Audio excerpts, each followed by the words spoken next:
राधे राधे दोस्तों, आप सभी का स्वागत है आज की वीडियो में। आप सभी को होली की हार्दिक शुभकामनाएं। आज की इस वीडियो में हम जानेंगे कि होली पूजन की बेसिक सामग्री कौन कौन सी होती है। होली पूजन जो होता है वो दो समय का होता है। एक सुबह की होली होती है, ठंडी होली जो लेडीज पूजन करती हैं, और शाम के समय गर्म होली होती है जिसे जेंट्स पूजा करते हैं। तो इस वीडियो में हम पूजन सामग्री सभी जानेंगे, तो वीडियो को देखिएगा जरूर। इस तरह से हमें फूल लेने होते हैं, फूलों की माला लेनी होती है। तो इस तरह से हमें माला लेनी है, फूलों की माला लेनी है थाली सजाने के लिए। तो इस तरह से हमें फूल की माला लेनी है। कुछ फूल लेने हैं, आपके पास जो भी उपलब्ध हो ऋतु के हिसाब से आप वो ले सकते हैं। तो यहाँ पर मैं गेंदे की फूल की माला ले रही हूँ, और इस तरह से हम पूजा की थाली को तैयार करेंगे। होली के पूजन में सबसे ज़्यादा जरूरी होते हैं जिन्हें हम बड़कुले कहते हैं। ये बहुत ही संख्या में हो लिए जाते हैं, 5 या 7। इस तरह से हमें एक थाली लेनी है।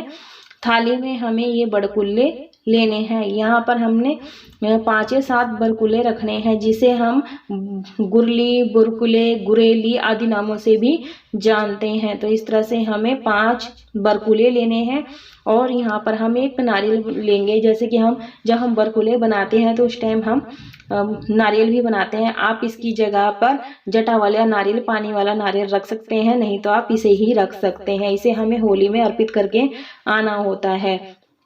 तो हमें यहाँ पर आटा लेना है 1 कटोरी। ये हम पूजा करने के दौरान यहीं पर छोड़ कर आएंगे।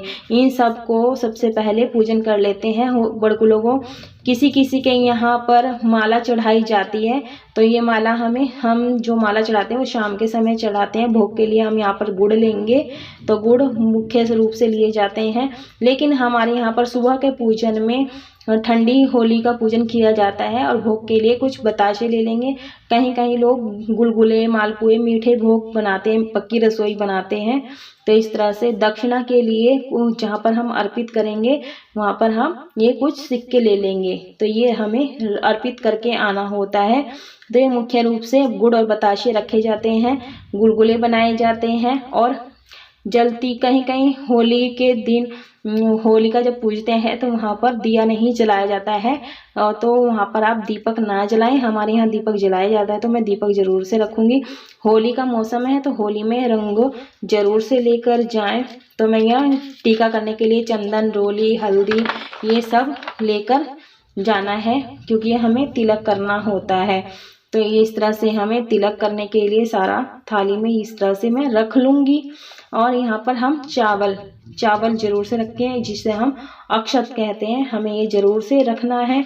और इस तरह से हमें जैसे तिलक करते हैं तो तिलक में अक्षत जरूर से अर्पित किए जाते हैं, तो अक्षत जरूर से लेकर जाएं। और घी का मैंने दीपक लिया है, शुद्ध गाय के घी का दीपक है, और इसमें मैं कपूर डाल रही हूँ, क्योंकि हमारे यहाँ पर सुबह के समय दीपक जलाया जाता है।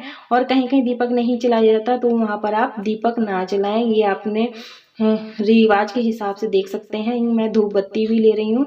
इस तरह से आप एक धूप बत्ती ले लें, जलाने के लिए लेना है। और हवन सामग्री आप अपनी सामर्थ्य के हिसाब से ज़्यादा या थोड़ा ले सकते हैं। तो कपूर की टिक्की 2 ले लें, और अलग से 2 लौंग ले लेंगे। 2 लौंग इस तरह से जोड़े में लेना है, और एक इलायची जरूर से रख लें। और जो हमें जो होती हैं इस तरह से हमें हवन की सामग्री लेनी है। आप अपने हिसाब से ज़्यादा या थोड़ा ले सकते हैं। और फेरी करने के लिए हमें यहाँ पर कलावा लेना है।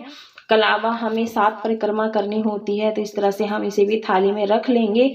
अगर आपके पास सफ़ेद कच्चा सूत है तो आप वो भी ले सकते हैं, क्योंकि भुड़कुड़ी जिसे बोलते हैं वो ज़रूर से होना चाहिए, क्योंकि इसे मिलाकर हम अगर इसे फेरी देंगे तो भी शुभ होता है। नहीं तो आप सिर्फ अकेले कलावा से ही फेरी दे सकते हैं। और अलग अलग से बड़कुले वो जो बंडल होते हैं, तो इस तरह से मैं जल का लोटा तैयार कर लूँगी। एक शुद्ध लोटा जल लेना है। जल में हमने थोड़ा सा कच्चा दूध मिलाना है, क्योंकि हम जब फेरी लगाते हैं तो सबसे पहले जल चढ़ाया जाता है, जल की परिक्रमा दी जाती है।